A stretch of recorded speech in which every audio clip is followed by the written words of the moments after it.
in the prison system. The girl's a Quaker, and met him doing her ministry in the prisons.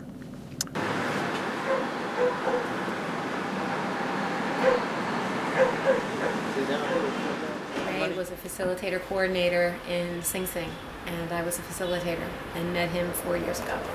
And when he came home, I told our mutual friend that if he needed a buddy to hook up with, to give me a call. And so we got in touch, and we stayed in touch, and then we started dating.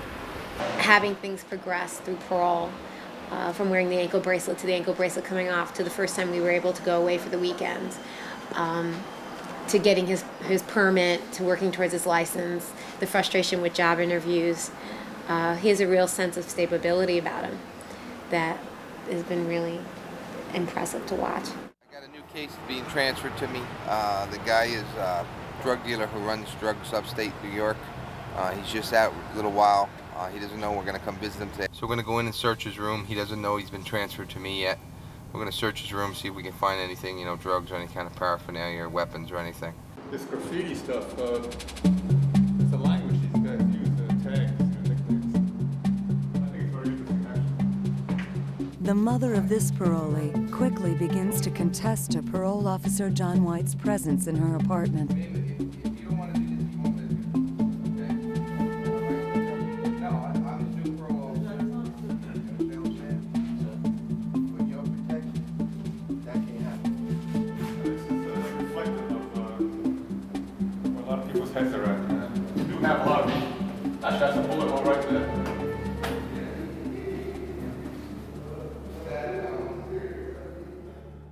Met up with Parole Officer Floyd Simmons and Parole Officer Debbie Lehman, and what we're going to do is we're going to attempt to execute a warrant. This individual does have a history of attempted murder, assault, harassment, rape, and robbery.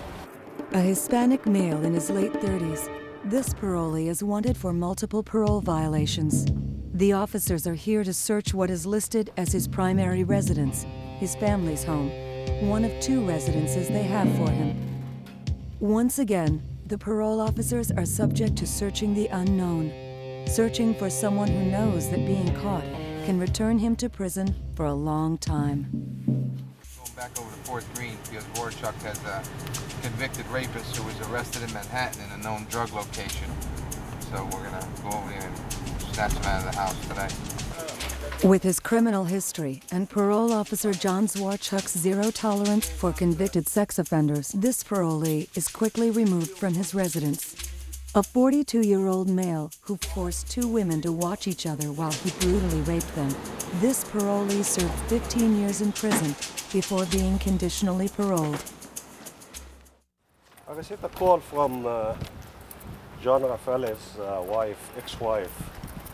She said he's been harassed. Parole officer Darwish Heba has issued a warrant for the arrest of one of his parolees who has allegedly threatened to kill his ex-wife.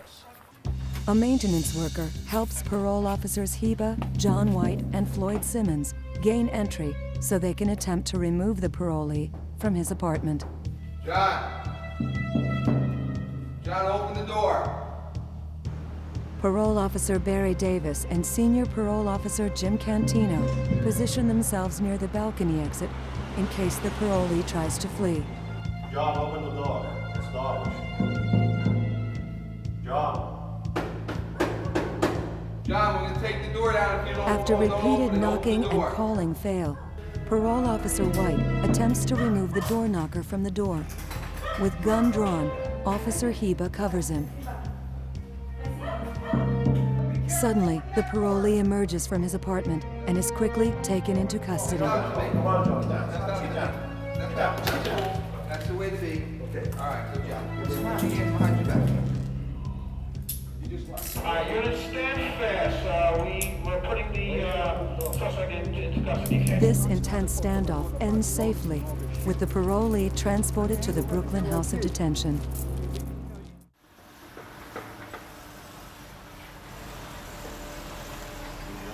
The Brooklyn House of Detention is a maximum security prison where parole violators stay until their hearing.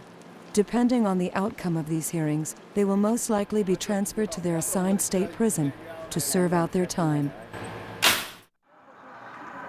Out for only 3 months, parolee Ramayana Jones has hit rock bottom. I need to get myself together, okay? I need to have my own place, my own where I can go with my own key. Right now I'm not working, and sometimes I feel like I just don't even want to do shit. Sometimes I feel like going right back to the streets. I see people with this and that, the beepers, the cell phones, the nice rides, the homes, but I get caught up into that shit sometimes. I mean, really get caught up into it, and I can lose focus, because all I'm thinking about is money, money, money. Because it's easy for me to get a gun and kill somebody for some money. Get a gun and rob something, do a robbery, armed robbery. But it's so fucking hard it's so hard for me to maintain and just be patient.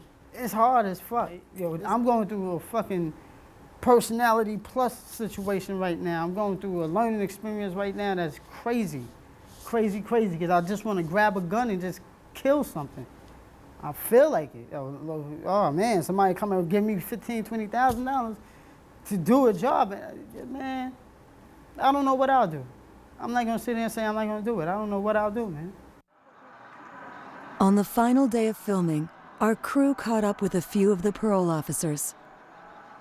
These individuals have all shown that they have the ability to commit various dangerous crimes, and while we attempt to help them to re-enter society, the parole officer has to be vigilant to observe any signs that they might be re-involved in criminal activity, and we attempt to get them off the streets and take them out of their criminal activity as soon as possible. This is what I like about my job.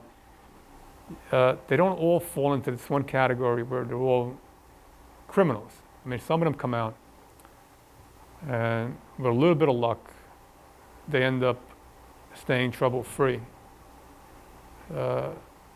Percentage-wise, I'm not sure, but I've seen quite a few actually stay out of trouble and actually do some good and working and turn their lives around. If you can help one person, then you did your job. But then on the other hand, the other gratification is if you know someone is in the community and they're doing wrong and you lock them up, you know you took a bad guy off the streets.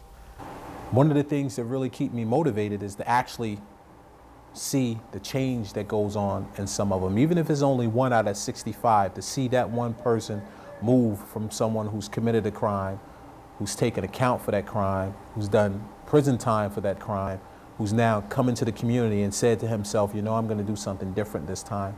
All those things that I've done wrong before, I'm going to try to change. And seeing individuals do that is one of the things that keep me motivated as a parole officer.